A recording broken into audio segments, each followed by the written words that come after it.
Yeah, I'll be short. Obviously, we didn't play well enough to win the game. Really disappointed. Starts with me. How our guys, how we prepared our guys. Um, just we just weren't ready. I didn't call a good enough game. Felt like they outcoached us. Felt like they outplayed us. Made more plays when it mattered. Really going back watching the film, we didn't play great start to finish. But really, it was about 12 plays in the game. Three penalties that I thought were poorly called plays when I rewatched them. A couple personal fouls. They called us on hands to face on one that I didn't think was one. A PI that extended drives. Two big explosive plays in the red area. Should have put us in a better situation there on my part. And then we'd let a huge run break there in the game. Overall, our first down defense was pretty good. We won 65% of the time. We had 6 sacks. We were in the backfield a lot. That was the big positive for us. Weren't good on third down. Gave up too many explosives, and didn't win 50-50 balls. And credit to them, they made 3 one-handed catches. I thought they played out of their minds, and I thought we didn't play good enough to win the game, and that's why we lost. So with that, open up for questions. What was the sense that you got from the guys after the game about, how were they upset, or were they ready to move forward and learn from it and get ready for North Texas? Yeah, obviously they're upset. I mean, we're all upset. We lost a game that, quite frankly, we should have won, but we didn't win, and that comes with preparation. That comes with starting with myself, how we prepare our guys, all of our coaches, making sure our guys are ready to play, making sure the process is the same every single week. If they weren't upset, I would have been mad. They're really upset, and I'm really upset too. The positive thing is, if there is one positive thing, every win and every loss counts the same, and so we got a chance to come back this week, and a huge task at hand. This is by far the best Group of 5 offense we've played, in my opinion. When I watch them all the way across the board, I think they're physical up front. I think they got a quarterback that's the best quarterback we've seen all season. As far as distributing the football, I think the running back is awesome. He is very talented. Arguably, him or the back from Syracuse, definitely the 2 best backs we've seen. And so, we're going to have to play really, really well to give us a chance to win. And yeah, they were upset. Hey, Scott, it's obviously, hard sometimes to look at the positives in a tough loss, but Rashad Harding really seemed like he took another step that maybe we hadn't seen out of him so far this year, in his return to ULM. What did you see on the film out of him and his play? I thought he played his best game. I thought our linebackers played way too many snaps, and, that's on me. We've got to have more consistency in that room, and, we got to play with better effort as a defense. We've got to rotate guys earlier. I tried to rotate some guys at a pivotal spot in the game that hurt us to try to give our guys a blow. In that third quarter, we got worn down. Just with the and we didn't help ourselves. We didn't help ourselves get off the field. So it's not one side of the ball by any means. But I did think Rashad played his best game, and I'm excited about that and excited what he can bring, and we know what he can bring to the table moving forward. So we got to get Ahmad Walker back this week. Hopefully we can get him back to healthy. I didn't think he looked, we had to hold him Thursday and Friday. Really didn't think he looked great as far as his ability to run. But I think he'll be back healthy this week, and that'll help. Other bright spots, I thought Akil Washington played phenomenal. He played every single snap on defense. I liken it to a Jesse type of game as far as the effort and intensity, the motor that he played with. I was really proud of him.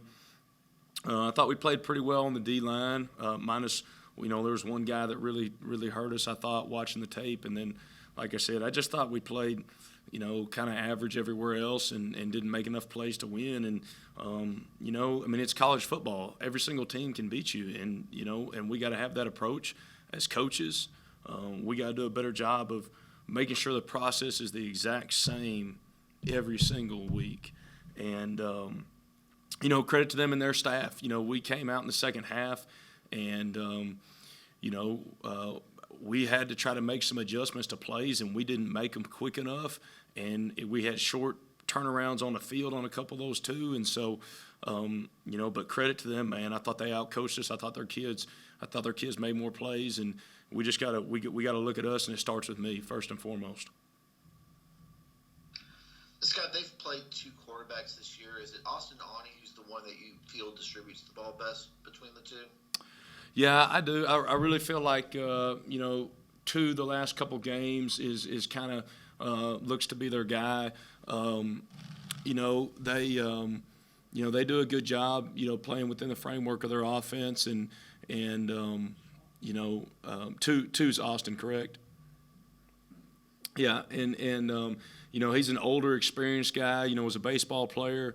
But he's got really good arm strength. I think he's accurate throwing the ball. Just put him on against Mizzou and watch. Watch the throws he makes in the Missouri game, and that's against the SEC defense. And so, I do. I think they're really, really strong at the quarterback position, and I think they're playing I think he's playing at a high level right now. You mentioned the Missouri game. To put up 40 or 35 points or whatever it was against an SEC defense, regardless of how good that team is or not. Is that easy to use something like that or film from a game like that to get your defense's attention this week?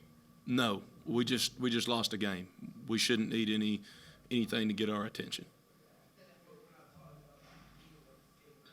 Scott, how are you going to manage the defensive line depth with Darrell's out for an extended period of time? We don't know Kendi, Christian, if they're going to be back. And you mentioned Akil playing a lot of snaps. How are you hoping to manage that and maybe getting some more guys in there to help out? Kendi will be back this week. He'll be full go this week of practice, so that'll obviously help. So we'll have the depth. We'll be back to full speed as far as our D tackle depth. Trey coming into the game was pretty hobbled with the ankle. He played really well. He'll be full go this week.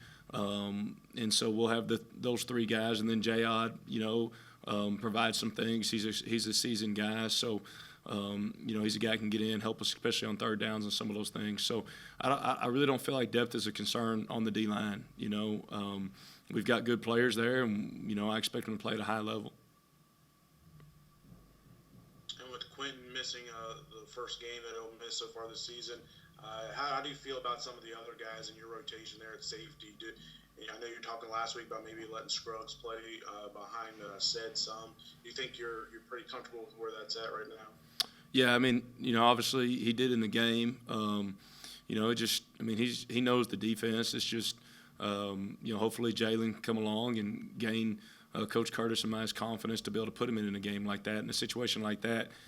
Putting guys in that hadn't played as much, when it's a tight ball game, you go with, the guys you trust. And so hopefully he'll have a good week of practice, and we need him because Jalen is talented, and I do think he can help our football team. Do you view that third quarter at ULM as an anomaly in terms of how this defense is played coming out of the gates in the second half? No, I think we didn't play well. I think we didn't play well in the third quarter. I think we got outplayed on some plays and got outcoached on some things. And, I don't view it as necessarily an anomaly. Playing defense has got to be every single down. You got to have 11 guys on the same page. And it's got to be that type of focus.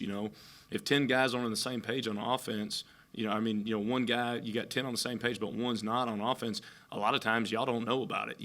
Quarterback can still make a great play, this, that, and all, and the rest. But on defense, if you got one guy that's off, whether it's technique-wise, whether it's communication-wise, then those type of things happen. So, I think for us as coaches, it's number one, we got to be more disciplined as a group. We got to hold our guys to a higher standard. I expect the kids that we have in our program are going to respond the right way because I don't think we have quitters. I know we don't. We've got enough guys that we've went to battle with over the years, and so I expect our guys to respond this week. What that looks like, I don't know yet as far as, how the outcome of this game, but I do expect us to respond, to grow as a group, and I think you're defined in moments like this. Our back's against the wall. We did not play well. And, everybody's going to look at it through their lens, but through my lens as the defensive coordinators, we should have made more plays to win the game. I should have put us in better positions to win the game, So, I can sit here and continue to second-guess myself, but at some point we're going to move forward, and that starts today with our guys and how we get ready for practice moving forward for the rest of the season. It's a one-game season. We're focused on winning this game. And, our leadership as coaches, I believe that we have the young men on our side of the ball, and they're going to follow our leadership. And, we can sit and wallow, or we can decide to move on, and that's called being a man. When adversity hits, we got to bow up, and we got to learn from it. We got to grow from it. We can't be ignorant about it. We got to make the corrections. We got to take ownership in it, and we got to move forward as a group. You mentioned their running back, number 3, DeAndre Torrey, and he's averaging 150, 130 yards a game. What makes him so good in terms of their scheme and being able to pick up those yards? Great all-around back. Patient, can catch the ball in the backfield. Physical, can make every cut. Best all-around back we've seen. Without a doubt, best all-around back we've seen. He can do literally everything for him. He's fast. He's physical. He's good in pass pro. He can catch the ball out of the backfield. He can make you miss in space. He's not just a quick guy. He's not just a big guy. He can do everything.